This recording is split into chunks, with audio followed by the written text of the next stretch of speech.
Bernard Caillet, June 20, 1927 to July 10, 2008. Bernard Caillet died in July. He suffered some sort of cranial hemorrhage coupled to a stroke, and that was all she wrote. As Road and Track's European correspondent in the 50s, Bernard taught my generation of car enthusiasts about European racing and introduced us to the vivid personalities who drove the cars and were, almost to a man, personal friends of his. He was a barely acceptable writer in English, but his American wife, Joan, served as his rewrite woman, typing his handwritten French manuscripts and doing her best to make the sentences parse. As a photographer, Bernard lived by the unwritten rule of photojournalism in those days of purely mechano-optical photography. F11 and be there. He was always there. He never failed to get the shot. It might or might not be art, but it was an indelible record of everything that happened on those famous racing circuits among those legendary heroes and the great cars they drove. Actually, an amateur photographer got the shot that will forever show the world who Bernard was and what he did. At Sebring in 1957, he was standing out on the very apex of a corner, facing the oncoming cars like a bullfighter. Stirling Moss gestured that he needed something to drink as he went by. On the next lap, Bernard was photographed leaning out into the traffic, delivering a cold Coke to his friend Stirling. A couple of laps later, Moss swept through the corner in his Maserati and returned the empty bottle. Elaine Bond, Mrs. John R. Bond, ran the business side of Road and Track, and Elaine adored Bernard Caillet. When she and John went to Europe, Bernard saw to it that they were treated like royalty. Bernard capered and shook his bells and the champagne flowed.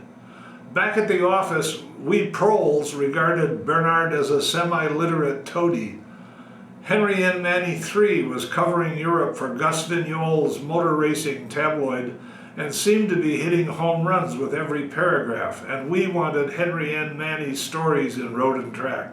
Editor Pete Molson and art director Joe Parkhurst were temporarily under a cloud because they had run a story about a Lime Rock endurance race which they titled Little Le Mans for Little Sedans.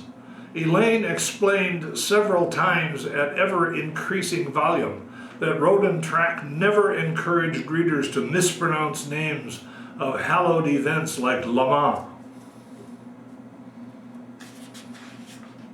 When the Bonds were again out of town, we created a fake layout, a 2-page spread designed to send Elaine Bond through the overhead.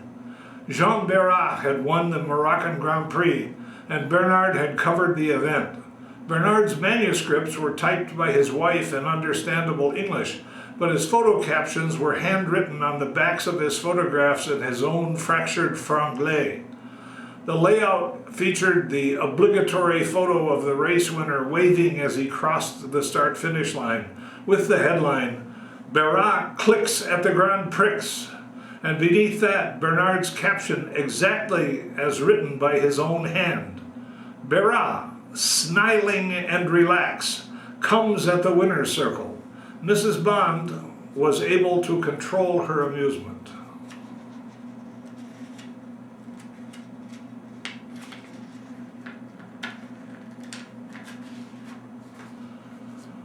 One day when I was director of advertising and sales promotion for Road and Track, I received a panicked phone call from Peggy Alton, our New York advertising manager. Do we have somebody named Bernard Caillet working for us? She fairly screamed down the line. We do, I replied. He is our European correspondent. She turned up the heat and yelled, well, yesterday he told the president of Renault that Road and Track would blackball all cars built by Renault unless he gave us 12 times advertising. Clearly, Bernard had to go. He was fired. I was fired and wound up at Car and Driver. Joe Parkhurst was fired and started his own magazine company.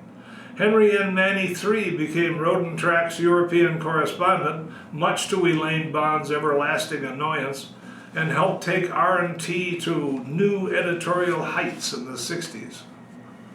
Bernard became a Goodyear PR man with a big budget and organized the International Racing Press Association, IRPA, which allowed him to have control over press credentials and gave him some clout for a time.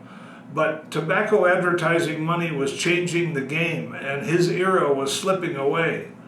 When Bernie Ecclestone took over Formula One, Bernard's influence in motorsport evaporated. He had lots of friends and 1,000 old favors he could call in, but the new men, the hard men, didn't leap to their feet when he entered the tent.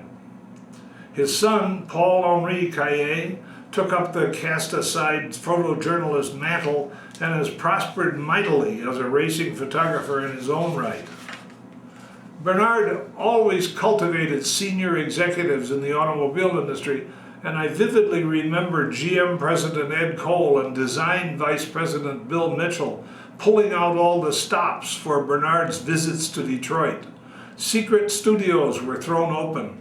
Prototype cars were made available. Fancy dinners were organized.